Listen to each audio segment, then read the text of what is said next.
Hello everyone. This semester you will be studying accounting theory subject. In fact, it is not a new subject because you have been studying this subject for a long time, right?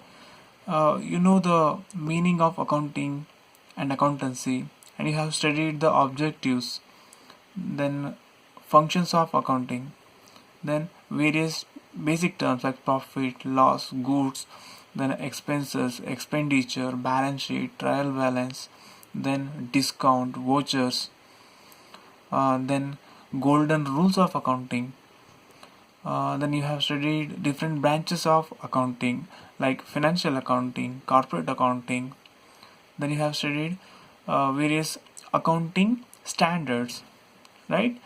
So this semester, in addition to these basic terms, you are going to study about different accounting theories. Okay. Now let us start the syllabus with the meaning of accounting. So as you know, accounting is an art of recording, classifying, summarizing and presenting the financial aspects of business dealings and interpreting the results thereof. According to American Accounting Association, accounting is a process of identifying, measuring and communicating economic information to permit informed judgments and decisions by users of the information. So here, accounting is an art of recording of transaction, then classification of transaction, then summarizing and presentation and interpretation. So these all are the functions of accounting, right?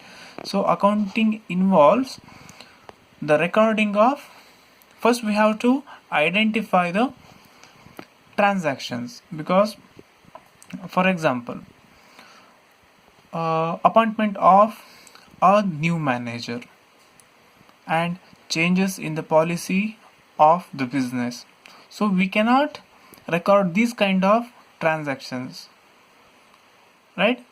Of course, these all are related to business, but we cannot record these kind of transaction into our books of accounts. But the salary paid to the manager, or sale of goods, or purchase of raw materials, so these kind of transactions should be recorded in our books of accounts. So the first thing is, first we have to identify the transactions, then recording. So record means all financial transactions are recorded in a systematic and chronological order in the appropriate books or journal. So at first we have to record the transactions in a particular book, that is journal, right? And classifying, so classification of the transaction, so it involves analyzing and sorting or grouping similar items or entries, or simply we can say that it means posting the transactions from journal to the ledger. Okay, then summarizing. So summarizing includes preparation of trial balance, then profit and loss, and balance sheet. Okay, so this process continues till the end of the financial year, right? That means preparation of income statement, then balance sheet.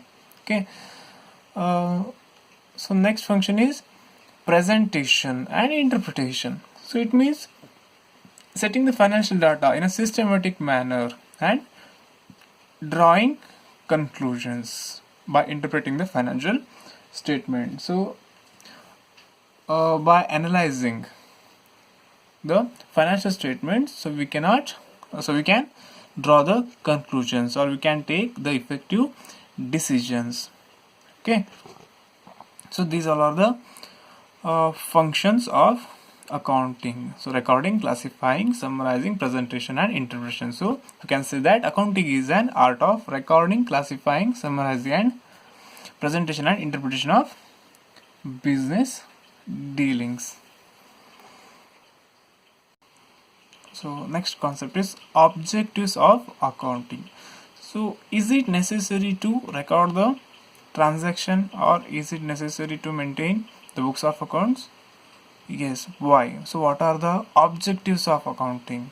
So first one is to maintain the records of business transactions. So we need to maintain the record of business transactions. Okay, then to calculate the profit or loss. So accounting is much needed to calculate the profit or loss, and to ascertain the financial position of the business, or to know our financial position of the business at the end of every year, or at the end of particular period, and to provide information to its users. So later we will discuss about the accounting users. Okay, so it provides information to its users.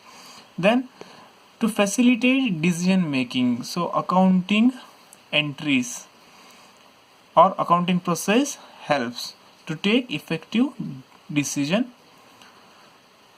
in the business. Then to know the tax liability.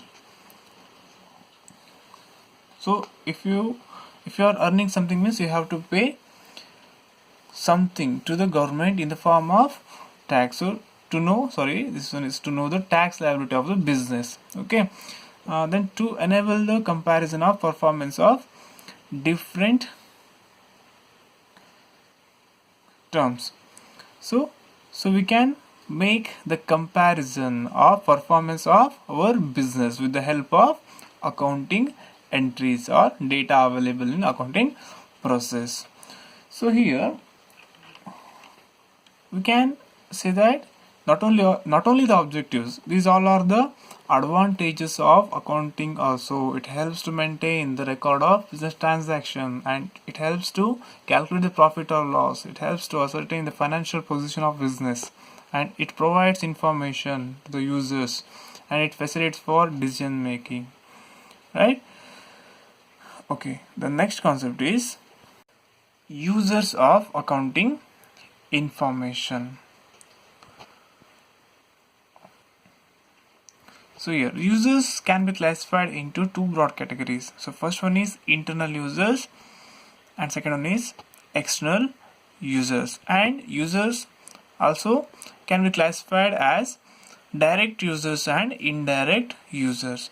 So here internal users means the owners or the persons who are internally related to the organization, like owners, board of directors, chief executive officers, managers, employees, then any other higher level authorities, or the person who are working within the organization. They need the information regularly to take the effective decision and smooth conducting of the business activities. Then external users, like so they are also related to the business, right?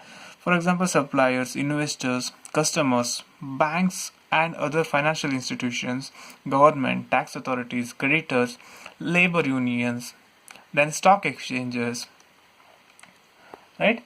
So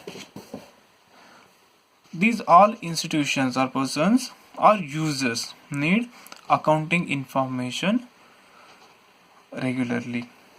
Okay, so these all are about the basics of accounting.